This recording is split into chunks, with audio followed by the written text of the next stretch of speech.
contingent on a number of factors, some of which Williams and Dr. Eduanani have talked about. But the other important factor here to complete the circle is what I mentioned earlier. You have to complete the external debt restructuring, which is really, really, for me, even more important than even the domestic debt restructuring.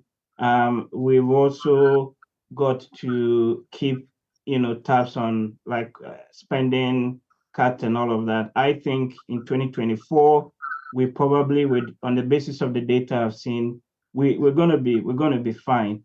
But any new government that comes in 2025, you've got to restart the whole process pretty much all over again. It's going to take about 2 years for us to see the full effect of the recovery within the economy. And I say this because even when you look at the post DDEP bonds, the government listed or sold them at around 9%, right, from 19.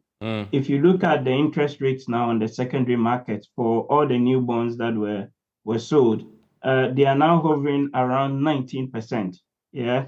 So it still tells you or shows you that you're only kicking the can down the road, and people still don't trust the government as much. So implicitly, they are discounting, the notes that they took. So what this is telling me, we've been able to get some short-term relief from the pain, but there are some long-term actions that we must take on the revenue front, on the spending front. But I think the most important thing now going into next year is really what happens on the external debt restructuring. Okay, and Dr.